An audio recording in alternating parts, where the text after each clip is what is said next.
Sit back, relax, unless you're driving. It's time for That's a Freebie.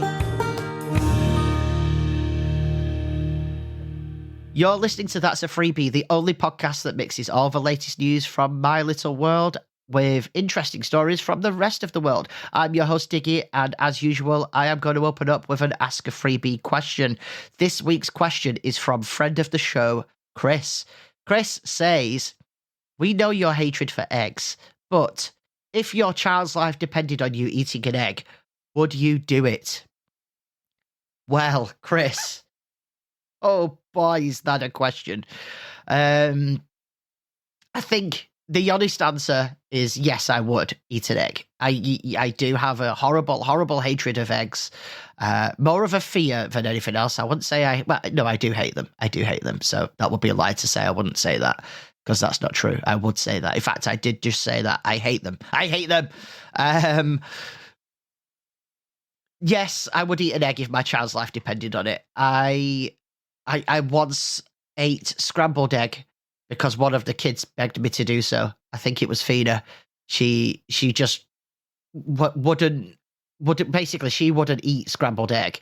And my wife was adamant that she would like it, and she wouldn't eat it because I wouldn't eat it. Because of my issues with eggs, it made her not want to eat them. So I took one for the team, as it were. I ate some scrambled egg. I'm not going to lie, I actually liked it. I enjoyed it. It's nice. I ate the full plate of scrambled eggs. This was 3-4 years ago, full plate of scrambled eggs. I could make a mean scrambled egg. However, I just can't shake that feeling when I'm eating it of what it actually is, and the flobbiness of it as it goes down my throat. It's disgusting. I just can't bring myself to do it. It's like I don't dislike the taste of eggs. I used to eat eggs all the time, but no, just not a huge fan of eating them, so I would avoid it where possible. But yes, if one of my children's lives depended on it, I would absolutely eat an egg. I have, in fact, tried to recreate the flavour of eggs using tofu. I don't know if you've seen this. There is you can scramble tofu. I mean, you can do pretty much anything with tofu, right? The way you do it is you break up the tofu.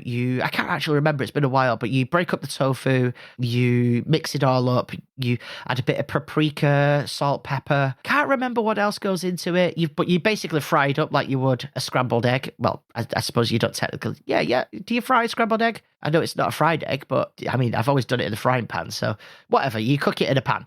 And it's good. I enjoyed it. I really enjoyed it. I would have it again. I've had it several times, in fact. It's just that we only seem to be able to buy in our local supermarkets massive blocks of tofu. And before you know it, it's gone off. Like, it goes off pretty quickly. Or it goes off quicker than I would eat it. And I don't know if you've ever seen tofu when it goes off. It turns purple. Really puts you off wanting to eat it. Oh, no, don't tell me I've just unlocked another fear. No, I've not unlocked enough of fear. We're fine.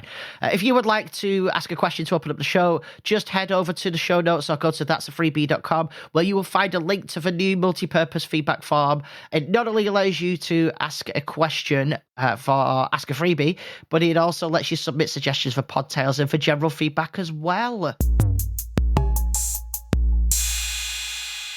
I have some follow-up this week. The follow-up also came from friend of the show, Chris.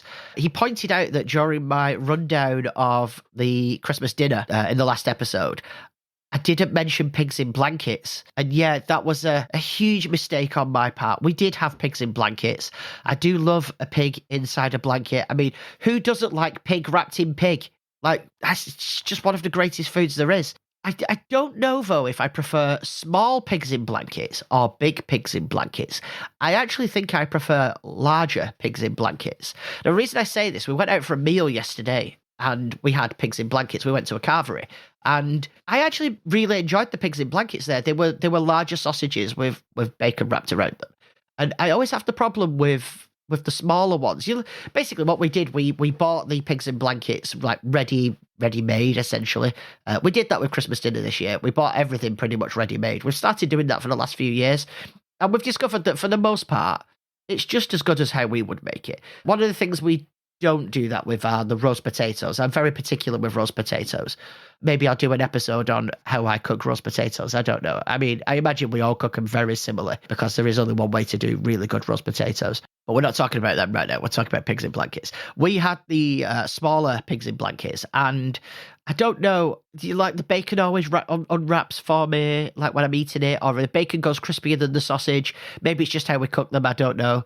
But no, I'm a fan of pigs in blankets, but with a big sausage and a big piece of bacon wrapped around it. I can hear you all giggling.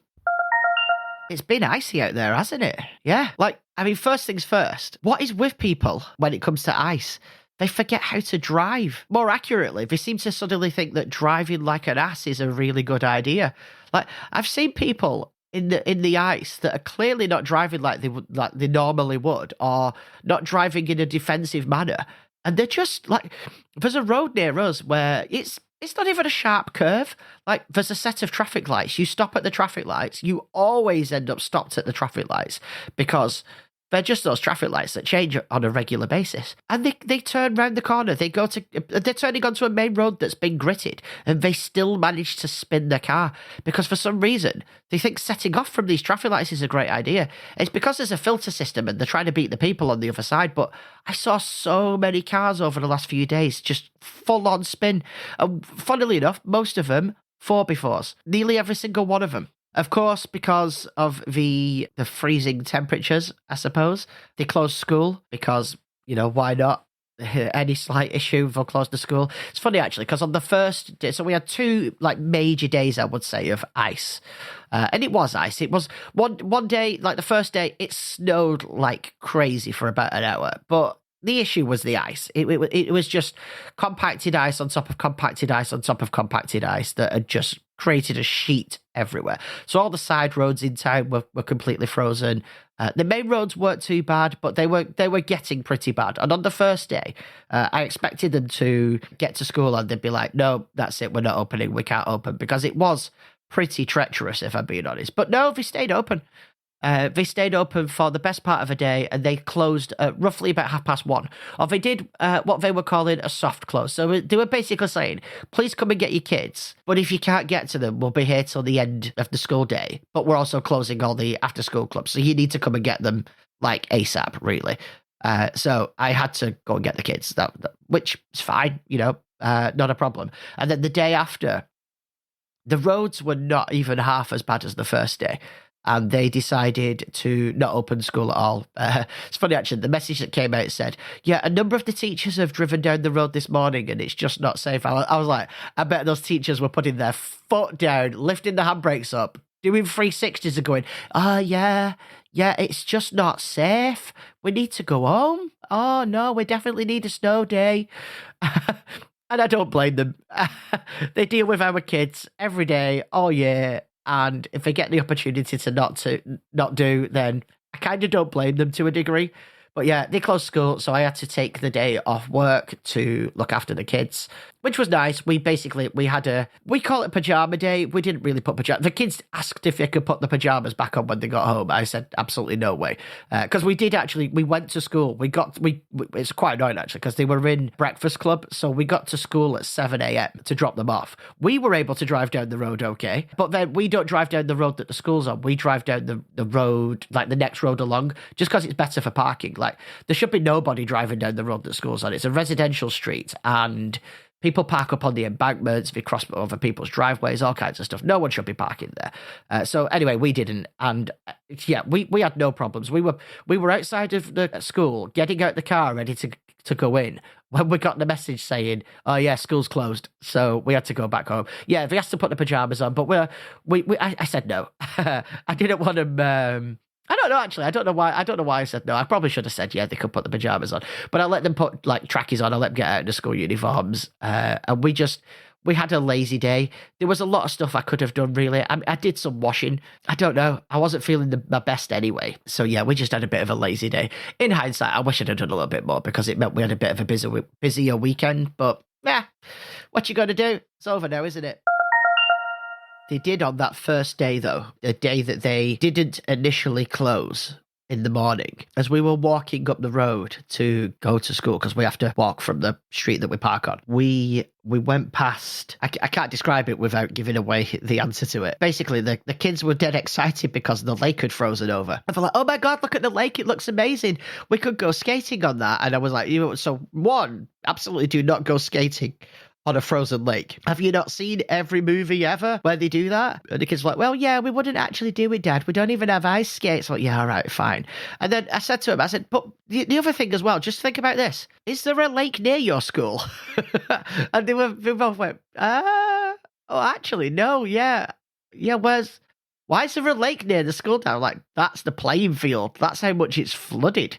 They hadn't seen it since all the floods. But yeah, their school playing field is like, don't even know. It's about 6 foot underwater. And then that water had obviously frozen. It's still under the water now. It's completely covered by water. It's a massive field as well. It's the field that they do PE on every year. Yeah, it's unbelievable. But yeah, they initially thought it was a lake. And they just didn't even think about it. I fell in the snow. That wasn't a good experience. That same day that I dropped the kids off for breakfast club, the day they didn't close the school initially, I'm walking down the street because I went and parked the car up at home. I thought that I don't want to take the car to where I usually take it to the car park because it really felt like it was a potentially going to end up completely snowed in kind of day. And yeah, I slipped. I felt myself going. My leg just went from under me. And I did that thing that you do when you slip. I went, whoop! And I landed on my back. And I had my sandwich box in my bag, which is a glass sandwich box. I landed on that and on my kidney. Oh, man, did it hurt. I smacked my elbow on the floor. I banged my head on the floor, but my head was so covered by all the layers that I had on that it wasn't actually that bad. I didn't bang my head. And I just lay there for a second. And I heard two things happen at the same time. I heard a guy in a car go past, go, "Way!" And I felt my Apple Watch vibrate like crazy and go, "It seems like you've had a fall. Are you okay?" Or whatever it says. I couldn't tell what it was saying. And I'm laying there and I'm like, oh no, if I don't press I'm okay, it's going to call the emergency services. I was like, ah. So I sort of rolled over onto my side and I tried pulling my sleeve up to press the button, but I had too many layers on. I had a long sleeve shirt on. I had a hoodie on and I had my coat on and I couldn't get to it. So I rolls over, I jumped up, I dropped my bag on the floor. I had to rip my coat off and then pull my arm out of my sleeve of my hoodie because it was too tight to pull over my watch. And then just as I went to press the button that says, no, I'm okay, my watch crashed and shut down. So it didn't call anybody. I could have just left it.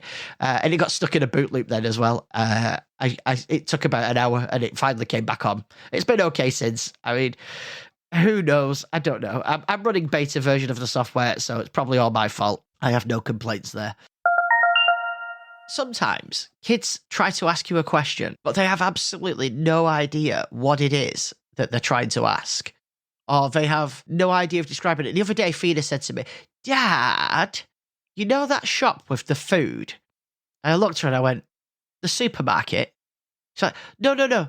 The one at the Trafford Centre that sells food. M&S? Asda? I don't know. Are you talking about a place where you go and buy food to cook or you go and sit in and buy food? She said, well, you can do both. And I'm like, I have no idea. Anyway, it turns out she meant the cafe in Primark. The problem is, but by the time she'd worked out what she was trying to tell me, or the place she was trying to work out, she'd forgotten what she wanted to tell me. So I still have no idea what that was about. But that happens a lot. Does that happen to you as well? Just like, do you know that place? And like the most vague description of something. But eventually, I don't know, you kind of get there. But yeah, she'd completely forgotten what it was she wanted to actually ask me about. Time to learn something. Let's all learn something new, shall we? I mean, I've obviously already learned this because I wrote this thing, but I want to share it with you. I heard about this just a couple of days ago, actually. This is not what I initially had planned for this section, but I don't know, I just found it very interesting, and I thought it'd be nice to start the new year off on something nice. I want to talk to you about Charley Douglass. Charley Douglass is the inventor of something called the Laff Box.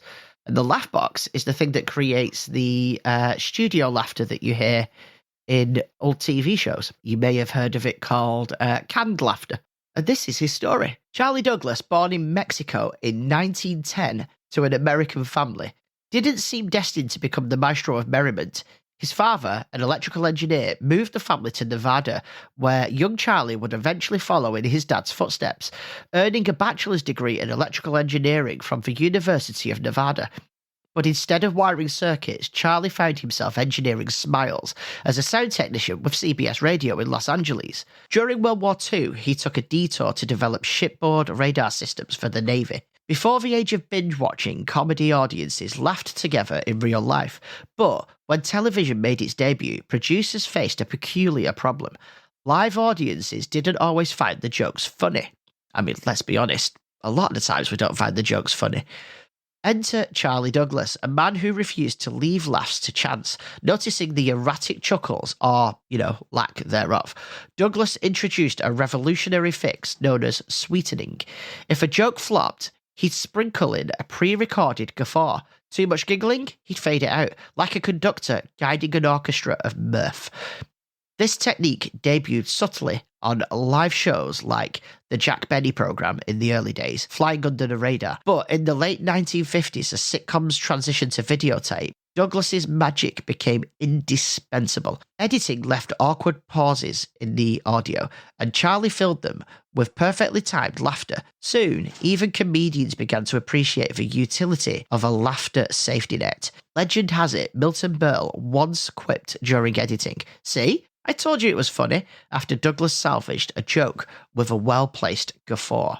By the early 1960s, Douglass's skills were in such demand that his laugh track wizardry was no longer merely enhancing moments, it was creating entire studio audiences out of thin air. Shows like Bewitched, The Munsters, and The Beverly Hillbillies showcased his work, while more subdued programs like The Andy Griffith Show kept things chuckle light. Of course, not everyone loved the idea of fabricated laughter, but Douglass's services became an industry standard. To preserve the mystique, Douglass operated in secrecy. His pièce de résistance was the Laff Box, a 2-foot-tall contraption that looked like a musical organ, but produced a symphony of giggles, titters, and roars. Guarded like a state secret, the box was padlocked, and only family members knew its inner workings. It was so cloaked in mystery that TV Guide once called it the most sought-after but well-concealed box in the world. The Laff Box became such a cultural icon that, when unearthed in 2010, it even made its way to the Antiques Roadshow, where it was appraised at $10,000, a small price to pay for the machine that kept the Munsters funny. As technology evolved, so did the Laff Box. Charley's son, Bob, tinkered with digital replacements, eventually creating a laptop-sized version of the Laff Box in the 1990s. By then, the device contained hundreds of digitized human sounds, making it the Swiss Army knife of sitcom reactions. Charley Douglass retired to Laguna Beach, California in 1970 and lived there peacefully until his passing in 2003 at the age of 93. Wow. Do I want to make it to 93? I don't know. I was just thinking it'd be nice to make it that far, but I don't know. Depends how healthy I am, I suppose. He left behind a legacy of laughter, manufactured or not. In 1992, the Academy of Television Arts and Sciences honoured him with an Emmy for lifetime technical achievement, solidifying his place as television's unsung hero of hilarity. As for the Douglass family, they kept the laughter alive. His son Bob ran Northridge Electronics until 2012, ensuring the chuckles continued to echo in sitcoms long after Charley's time. Charley Douglass may not have written the jokes, but he made sure someone laughed at them. Whether you find laugh tracks charming or cheesy, there's no denying the impact of a man who engineered the sound of joy. This week's pick of the week is the Crimpet. Now, you may be thinking, in fact, I know you're thinking because I was thinking it too. I've already done that, but no. They've come up with a new one. They've now got the Crimpet Toasty Maker. I saw this and I immediately bought it. The Crimpets are a huge win in our house for quick lunches. Sometimes tea, we do pizza crimpets. You can actually buy, I've seen them in Aldi. I've never seen them anywhere else. Mission do You know the wraps that you can get? They do wraps that are thicker, like almost like thin pizza bases. They make really good calzones. And guess what you can make a calzone in? In a crimpet. Yeah, that's right. Yeah, you probably guessed that, didn't you? They're amazing. They're absolutely brilliant. But no, the new crimpet toasty maker, it's essentially what it sounds like. You make a toasty out of it. But, crimpet style. So you fill it with all your ingredients. You push it into the little machine. The machine seals it all together. And then you can either air fry it or stick it in a toaster. You get a little, like a gauze with it to put into your toaster just in case it splits. You can pull everything out. But I've not yet had one split, so we're good. Yeah, pick of the week is the new crimpet maker. I'll include a link to the crimpet website in the show notes just in case you have no idea what the hell I'm talking about. If you're a member of That's a Freebie Plus, remember to stick around because there will be a after show section. If you're not a member of That's a Freebie Plus, now is the time to consider it. Head to that'safreebie.com for more information and to join. But on that note, I'm going to leave you all with one final thought. Did you hear about the fruit that stole money from a bank? It was a strawberry.